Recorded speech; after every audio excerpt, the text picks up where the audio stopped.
Bonjour à tous, nous parlons beaucoup de véhicules, mais très peu de munitions, et encore moins de matériel anglais. Alors aujourd'hui, nous nous sommes dit que nous allions aborder le remplaçant du Seawolf et du Rapier pour mettre en lumière le missile surface-air CAM, nouveau bijou du ministère de la Défense anglais.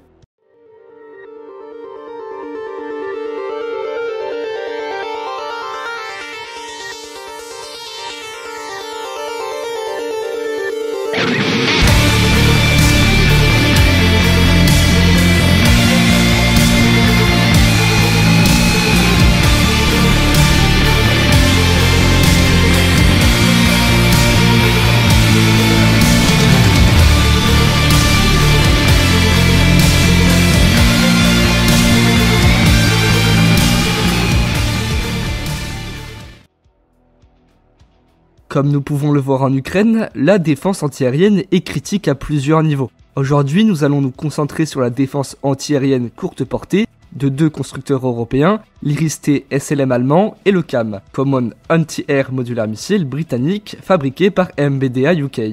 C'est sur ce dernier qu'on va se concentrer dans cette vidéo, et vous l'avez donc compris, vous retrouverez un deuxième épisode qui fera la continuité de celui-ci. Commençons par aborder la doctrine d'un tel système. Les missiles CAM, donc sujet de cette vidéo, sont dédiés à la protection d'infrastructures critiques, essentiellement des navires. Et grâce à leur mobilité, ils peuvent aussi protéger des brigades motorisées, mécanisées ou blindées dans leur entièreté. Un rôle que doivent fournir tous les systèmes de cette portée, quel que soit le pays de conception généralement. On les voit aussi utilisés pour protéger d'autres systèmes antiaériens, de moyenne ou de longue portée cette fois-ci, et qui n'ont pas cette capacité d'intercepter des menaces qui voleraient plus bas, et serait donc vulnérable sans la défense de courte portée. C'est assez paradoxal de protéger contre la menace aérienne une défense anti-aérienne, mais il ne faut pas oublier que 3 types de systèmes existent, avec 3 portées différentes, et donc 3 contraintes et limites différentes.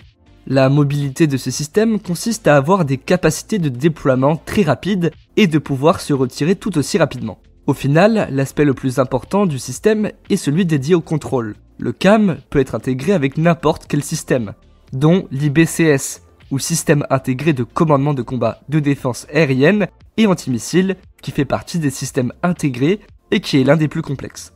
Il a la capacité de diriger l'entièreté de la défense antiaérienne avec tous les éléments qui l'accompagnent. L'histoire du CAM commence avec les 2 systèmes de missiles qu'il remplace, comme dit précédemment le Seawolf et le Rapier Field Standard C. Il suffirait de dire que les deux ont été considérablement révisés et améliorés depuis leur introduction à la fin des années 60, début des années 70. Donc, avec plus de 50 ans d'ancienneté, il est normal de vouloir introduire une nouvelle arme, voilà pourquoi il devait être remplacé entre 2018 et 2020. C'est pour le programme Future Local Area Air Defense System qu'il sera créé. Au début réservé à la protection de l'armée de terre, il sera par la suite désigné pour répondre aussi aux besoins de la marine. C'est en 2004 que le programme commence et qui aboutira en 2014 avec un contrat signé pour une valeur de 228 millions de livres. Le programme CAM se compose de 3 versions.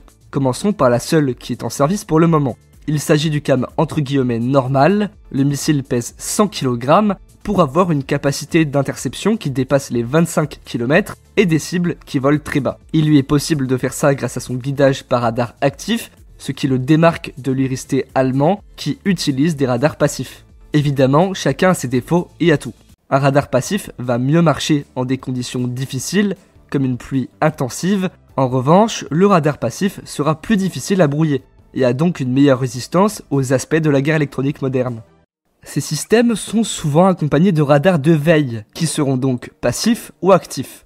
Ça veut dire un radar qui va suivre le système et détecter les menaces en balayant l'entièreté de la zone. Selon les modèles, le radar de veille peut aussi servir comme radar de contrôle de tir.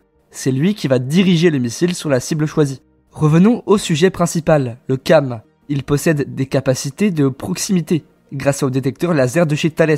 Cette entreprise française est leaduse européenne de l'électronique de défense. Mais ce n'est pas tout. Une autre capacité du CAM est sa fonction cold launch. Cela consiste que le missile allume son moteur seulement quand il a été éjecté en l'air grâce à un système de catapulte. Ceci dit, c'est une solution plus sûre, mais le missile va prendre plus de temps pour intercepter la menace.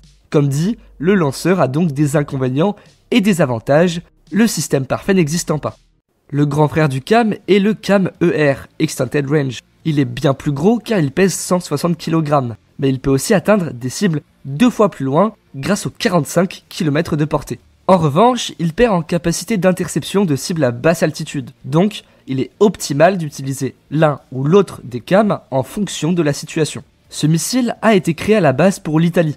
En ce moment, le missile est toujours en phase de test, mais tout près de la ligne d'arrivée, on attend une entrée en service du CAM-ER dans les années à venir si les tests sont concluants, ce qui a l'air bien parti. Abordons maintenant les utilisateurs. Le premier client est la Grande-Bretagne, bien évidemment, cela semble logique, maison mère du système depuis le début de développement en 2012. En 2014, un contrat est signé avec la Nouvelle-Zélande pour leur frégate Anzacs. Le Brésil va sélectionner aussi ce missile pour leur navire la même année.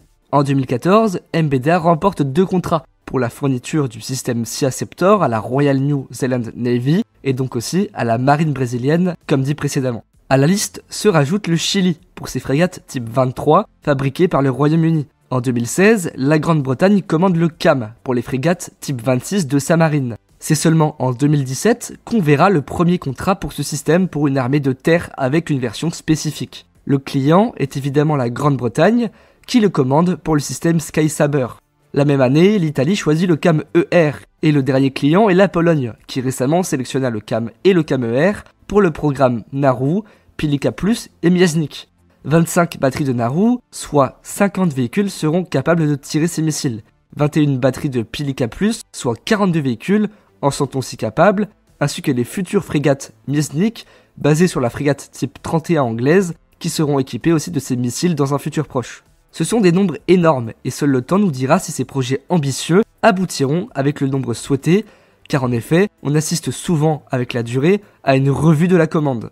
On a pu voir au dernier salon de l'armement en Indonésie, MBDA UK présenter le CAM avec un camion polonais. C'est une offre intéressante pour montrer que MBDA UK est ouvert à une coopération comme elle a fait avec la Pologne. Le choix du véhicule polonais est aussi dicté par le système Cobra de l'Indonésie qui se base sur le Poprad polonais. Donc une future collaboration entre ces nations serait possible. Il est évident qu'avec tous ces contrats de la Pologne avec la Grande-Bretagne, et ceux que nous n'avons pas cités, pousse à la création du triplet de la famille CAM, donc à trouver une continuité au CAM et CAM-ER.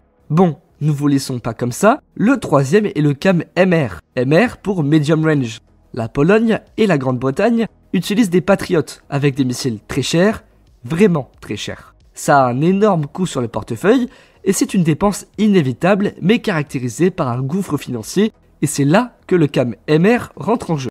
En clair, il doit sortir de la zone de la courte portée pour rentrer dans la moyenne portée. Son but étant d'être un missile moins cher que ceux proposés par les US, ce qui laisserait la possibilité d'en avoir en plus grand nombre ou le même nombre, mais pour moins cher. Pour l'instant, ce missile est au stade de conception et de discussion. En gros, les industriels discutent si ça vaut la peine d'augmenter la portée de 5 km, mais en contrepartie, de payer le missile 10% plus cher de son prix actuel. C'est une phase d'analyse, on vous apportera plus d'informations avec le cours du temps. Merci beaucoup d'avoir suivi cette vidéo, et comme d'habitude, on se retrouve samedi prochain.